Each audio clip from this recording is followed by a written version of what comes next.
It was a moment that sent shockwaves through Burkina Faso and the wider international community. In September 2022, a young army captain, Ibrahim Traoré, seized control of the West African nation. At just 34 years old, Traoré became the world's youngest head of state. His rise to power was no peaceful transition. It was a coup d'état, the second in just 8 months. Traoré's target was Lieutenant Colonel Paul-Henri Sandaogo Damiba, the man who himself had taken power through a coup earlier that year. Traoré's justification for the coup was Damiba's failure to address the very issue that had plagued Burkina Faso for years, the escalating threat of Islamic insurgency. The country was in the throes of a crisis, and Traoré, a battle-hardened soldier who had witnessed the horrors of the conflict firsthand, was done waiting for solutions. He promised swift action, a return to stability, and a renewed focus on the fight against terrorism. The international community, as is often the case with coups, met the news with a mixture of condemnation and cautious observation. The African Union and the Economic Community of West African States, or ECOWAS, denounced the unconstitutional seizure of power. Sanctions were threatened, and Burkina Faso's membership in these bodies was suspended. Yet, within Burkina Faso, the response was more nuanced. While some viewed the coup with apprehension, fearing further instability, many others, particularly in the younger generation, saw Traoré as a beacon of hope. They were tired of the violence, the insecurity, and the perceived ineffectiveness of previous governments. Traoré, with his youth, his military credentials, and his fiery rhetoric, represented a break from the past. He embodied the frustration of a nation yearning for change. To understand the context of Traoré's rise, one must delve into the heart of the crisis gripping Burkina Faso and the wider Sahel region. For years, this landlocked nation, once known for its relative peace and stability, had been grappling with a surge in violence. Jihadist groups, with links to Al-Qaeda and the Islamic State, had gained a foothold in the country, particularly in the northern and eastern regions. These groups exploited the poverty, marginalization, and ethnic tensions that plagued these areas. They offered a twisted interpretation of Islam, promising a warped sense of justice and order. Their tactics were brutal attacks on villages, kidnappings, assassinations, and the use of improvised explosive devices, or IEDs. Thousands of civilians have been killed, and over 2 million people have been displaced, forced to flee their homes in search of safety. The violence has had a devastating impact on Burkina Faso. The economy, heavily reliant on agriculture and gold mining, has been crippled. Schools have been forced to close, depriving children of education. Healthcare systems are overwhelmed, struggling to cope with the influx of wounded and displaced persons. The social fabric of the nation has been torn apart, with communities fractured along ethnic and religious lines. The crisis in Burkina Faso is not an isolated incident. It is part of a larger trend of instability plaguing the Sahel region, a vast band of territory stretching across Africa just south of the Sahara Desert. From Mali to Niger, Chad to northern Nigeria, jihadist groups have exploited the region's porous borders, weak governance, and widespread poverty to expand their reach and influence.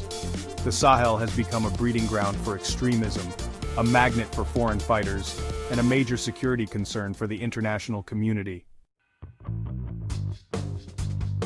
As Traoré consolidated his power, comparisons to one of Burkina Faso's most iconic figures began to surface. Thomas Sankara, a charismatic military officer who seized power in 1983, remains a revered and controversial figure in the country's history. Sankara, often dubbed Africa's Che Guevara, implemented a radical socialist agenda during his 4 years in power. He renamed the country from Upper Volta to Burkina Faso, meaning Land of the Upright Man, a testament to his vision of a self-reliant and dignified Africa. Sankara's policies focused on nationalization, land redistribution, mass literacy campaigns, and improvements in healthcare and education. He rejected foreign aid, which he saw as a tool of neo-colonialism, and encouraged self-sufficiency. He challenged traditional hierarchies, promoted women's rights, and sought to dismantle the vestiges of French colonial influence. His tenure, though short-lived, left an indelible mark on Burkina Faso and inspired a generation of Pan-Africanists across the continent. Traoré, though not directly claiming Sankara's mantle, has invoked the late leader's name and ideals. His emphasis on self-reliance, his criticism of neo-colonialism, and his focus on national unity resonate with Sankara's legacy. Traoré's decision to expel French troops from Burkina Faso, a move reminiscent of Sankara's defiance of France, has further fueled comparisons between the two leaders.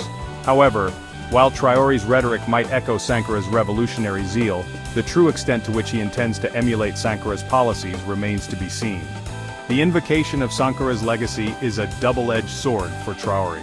While it garners him support among those who yearn for a return to Sankara's ideals, it also raises expectations that he may struggle to meet. Sankara's rule, though transformative, was also marked by authoritarian tendencies and human rights abuses. Traoré's challenge will be to navigate this complex legacy, drawing inspiration from Sankara's vision, while charting a course that avoids the pitfalls of the past. Upon assuming power, Traoré moved swiftly to consolidate his control over the military and the government. He appointed loyalists to key positions, retired several high-ranking officers, and restructured the security apparatus.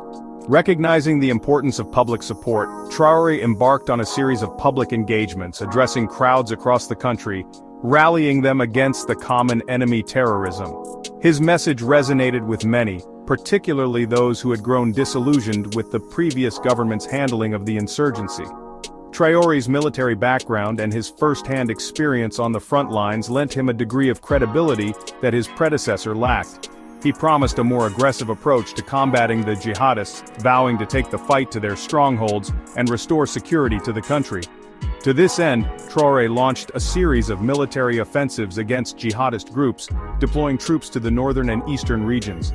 He also sought to strengthen the country's armed forces, appealing for international assistance in the form of weapons, training, and logistical support. Recognizing the limitations of conventional military tactics in tackling an insurgency fueled by ideology and local grievances, Traoré also emphasized the need for dialogue and reconciliation. He initiated talks with some jihadist factions, seeking to exploit potential divisions within their ranks and explore avenues for peaceful resolution. While these efforts have yielded limited results so far, they demonstrate Traoré's recognition that a purely military solution is unlikely to succeed in the long run. However, his efforts to engage in dialogue have also drawn criticism from some quarters, who view it as a sign of weakness or a betrayal of the fight against terrorism. In a move that sent shockwaves through the international community, Traoré made a decisive break with Burkina Faso's former colonial power, France. He ordered the withdrawal of all French troops from the country, effectively ending a decades-long military partnership. This decision, seen by many as a bold assertion of sovereignty, reflected a growing sentiment across the Sahel that France, despite its military presence, had failed to effectively address the region's security challenges. Traoré's decision to pivot away from France created a vacuum that was quickly filled by a new partner, Russia. In recent years, Russia has been expanding its influence in Africa, capitalizing on anti-French sentiment and offering an alternative to Western partnerships. Traoré's government forged closer ties with Moscow, signing military cooperation agreements and welcoming the deployment of Russian mercenaries, notably the Wagner Group, to support its fight against jihadist groups. The arrival of the Wagner Group, a private military company with close ties to the Kremlin, has been met with mixed reactions. Supporters argue that the group's experience and firepower are essential in the fight against terrorism, pointing to their alleged successes in other conflict zones. Critics, however, raise concerns about the group's human rights record, accusing them of extrajudicial killings, torture, and other abuses. The Wagner Group's presence in Burkina Faso has also raised concerns about Russia's growing influence in the region and the potential for exploitation of the country's natural resources. The partnership with Russia, while potentially beneficial in the short term, carries significant risks, including increased dependence on a foreign power with its own strategic interests.